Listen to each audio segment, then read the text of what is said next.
Update po muna tayo dito sa binabantayan nating bagyong Sinika.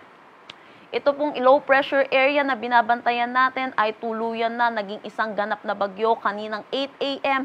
at pinangalanan nating Nika. Ang kanyang location kaninang 10 a.m. ay 1,145 kilometers east ng southeastern Luzon. May taglay na lakas na hangin na 55 kilometers per hour at pagbugso na 70 kilometers per hour. At ang kanyang movement po ay westward sa bilis na 30 kilometers per hour.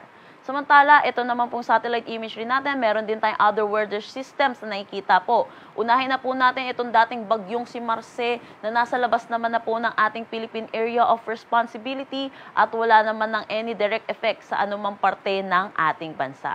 Samantala, meron din tayong low pressure area na binabantayan sa labas ng ating Philippine Area of Responsibility at ito'y huling namataan sa laing 2,700 km east ng northeastern Mindanao.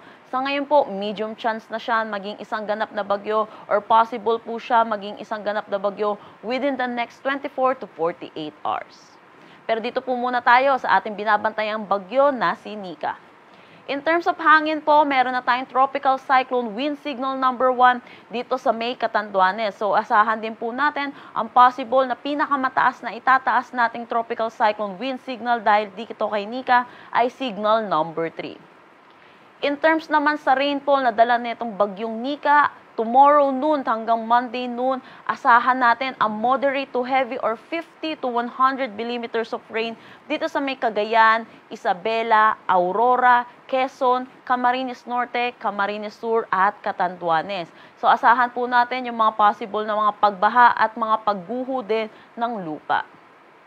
By Monday noon at Tuesday noon, kung makikita po natin, meron na tayong intense to torrential na pag-ulan. Ito po dahil sa paglapit po ni Nika dito sa Philippine landmass. Dito po, asahan natin ang intense to torrential or over 200 millimeters of rain dito sa Cagayan, Apayao at Isabela. Asahan na po natin yung mga widespread ng incident po ng mga flooding at mga pagguho ng lupa. Heavy to intense naman dito sa may Abra, Kalinga, Mountain Province at Aurora. Moderate to heavy naman dito sa may Ifugao at Quirino or 50 to 100 millimeters of rain. So ay naabisuhan po natin ang mga kababayan na ugaliin po i-check ang ating mga social media pages at makinig po sa ating mga local government units.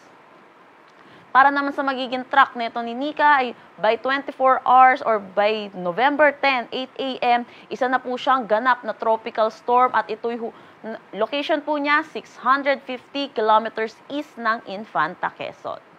By 48 hours prior to landfall po, mag-i-intensify pa po ito at ito'y magiging isang ganap na severe tropical storm at yung possible location po niya 190 km east ng Baler, Aurora.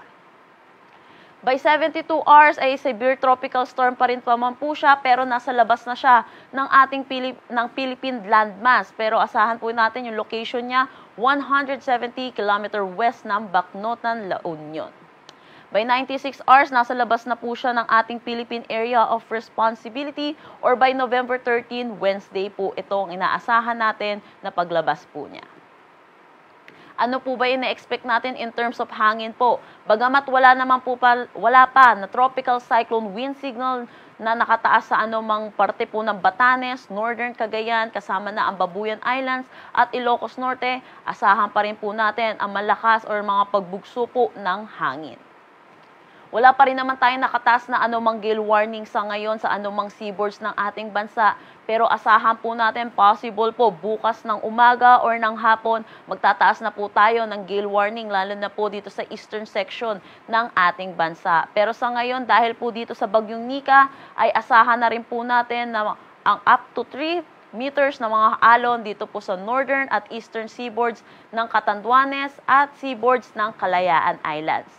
Up to 2.5 meters naman dito sa seaboards ng Isabela, Northern Aurora, Camarines Norte, Northern and Eastern seaboards ng Polillo Island, Northern Samar, Northern seaboards ng Camarines Sur, at Eastern seaboards ng Albay at Sorsogon. Up to 2 meters naman po dito sa nalalabing bahagi ng seaboards ng Cagayan Valley, seaboards ng Ilocos Region, Western seaboard ng Zambales, Bataan, sama na ang Lubang Island, Occidental Mindoro, Calamian Islands, kasama mainland Palawan, eastern seaboard ng Camarines Sur, eastern Samar at Dinagat Islands. Para po sa karagdagang impormasyon, bisitahin ang aming mga social media pages at ang aming website pag-asa.dost.gov.ph. Ang susunod po natin tropical cyclone bulletin ay mamayang 5 p.m.